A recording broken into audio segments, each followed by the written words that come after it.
The last text I ever expected to change my life was one that read simply, "I need you to be my boyfriend tonight. Please. Just for a few hours." I stared at those words on my phone screen for a full minute before my hand started shaking, because I had loved Emma Carter in silence for 6 years, and now she was asking me to pretend to be exactly what I had always wanted to be for real. If you believe in second chances, in the quiet kind of love that waits patiently in the shadows for its moment, hit that like button right now, drop a comment telling me you're here, share this with someone who needs a little hope today, and subscribe to the channel because this story is about to take you somewhere unforgettable. My name is Daniel, and I met Emma when we were 19, two broke college kids sharing a table in a crowded library because it was the only seat left. She spilled coffee on my economics notes that day and laughed so hard while apologizing that I forgave her before she even finished the sentence. From that moment on, we were inseparable, the kind of friends who finished each other's sentences and showed up at each other's doors at 3 in the morning without needing an explanation.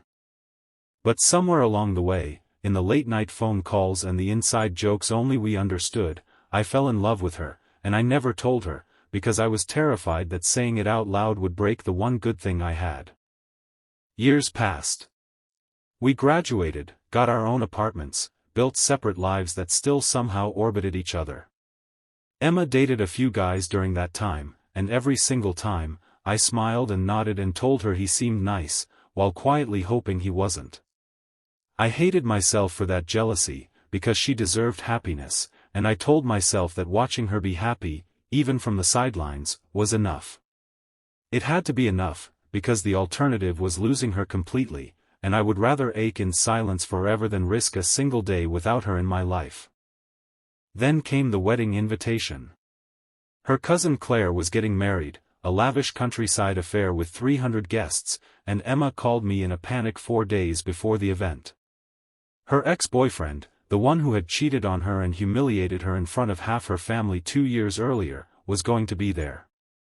His new fiancée was Claire's best friend. Emma's mother had been not so subtly asking why Emma was still single, comparing her to her more settled cousins, and Emma said she simply could not walk into that wedding alone and watch her ex parade around with someone new while her family pitied her. She needed someone by her side. I said yes before she even finished asking, because saying yes to Emma was the easiest thing I had ever done, and also the most dangerous. That night before the wedding, I stood in front of my mirror rehearsing small gestures, practicing how to hold her hand naturally, how to look at her like a boyfriend would, when in truth I had been looking at her that way for years without ever being allowed to show it. I told myself this was just one day. One performance. I could survive one day of pretending to have what I secretly already felt. The wedding day arrived with golden afternoon light spilling over the vineyard where the ceremony was held. Emma wore a soft blue dress that made her eyes look like the ocean after a storm, calm but powerful, and when she looped her arm through mine and whispered, "Thank you for doing this," I nearly forgot my own name. We walked in together, and I watched her chin lift with a confidence I hadn't seen in months. I complimented her whenever her ex glanced our way. I refilled her wine glass before she asked. I laughed a little too loud at her jokes so the whole table would notice how happy she seemed, how happy we seemed.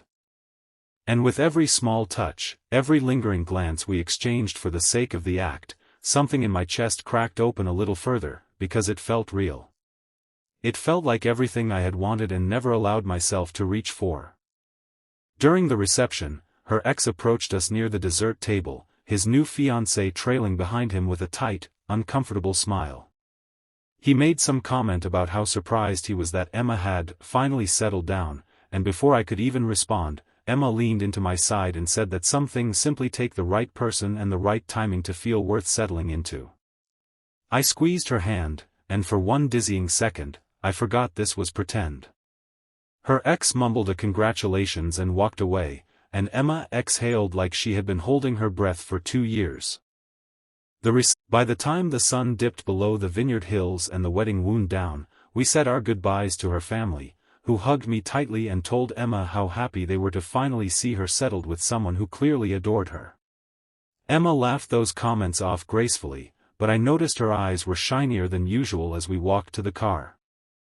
The drive home was quiet at first, just the hum of the engine and the soft glow of streetlights sliding across the windshield.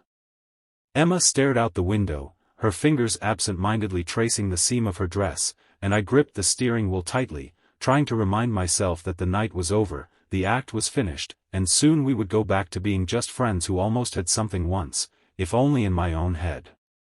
About halfway through the drive, somewhere between the quiet countryside roads and the first flickers of city lights in the distance, Emma turned to look at me. Her voice was so soft I almost missed it over the engine, but I heard every word clearly enough that my heart stopped. She asked me why we were still pretending. She said watching me talk to her family, hold her hand, defend her honor without hesitation, it hadn't felt like acting at all, at least not to her. She said she had spent the entire night trying to convince herself it was just a favor between friends, but somewhere between the ceremony and the last dance, she stopped being able to lie to herself. She asked if I had felt it too, or if she was imagining 6 years of feelings into one performed evening out of desperation and loneliness. I pulled the car over onto the shoulder of that quiet road because my hands were shaking too much to keep driving safely, and I turned to face her properly for what felt like the first time in years, even though I had looked at her 1,000 times before.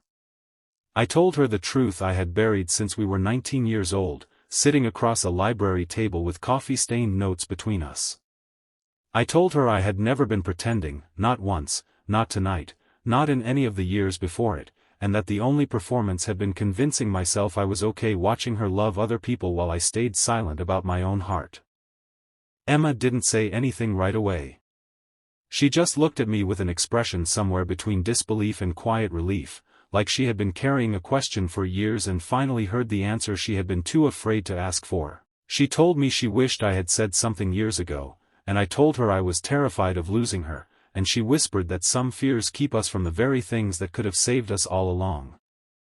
We sat there on the side of that empty road for almost 20 minutes, talking about every year we had wasted circling around a truth that had been sitting quietly between us the entire time, waiting patiently to be spoken aloud. When we finally pulled back onto the road, something had shifted permanently between us, an unspoken agreement that we would not let this feeling slip back into silence again. If this story touched something in you, if it reminded you that love sometimes hides in the safest, quietest corners of friendship, please take a moment to like this video, share it with someone who needs a little hope tonight, and subscribe for more stories like this one. Before we close this chapter, I want you to comment one word below that describes how this story made you feel, because I read every single one, and I want to know we're not alone in believing that love finds its way, even when we're too afraid to chase it ourselves. In the months that followed, Emma and I built something real out of what had once been a favor between friends, something steady and honest, built not on pretending but on years of quiet devotion finally allowed to breathe in the open. We often joke now that our real first date was actually a wedding neither of us were invited to as a couple, and that the truth found us not in some grand romantic gesture, but in the quiet space of a car parked on the side of an empty road, where two people who had loved each other for years finally stopped pretending they hadn't.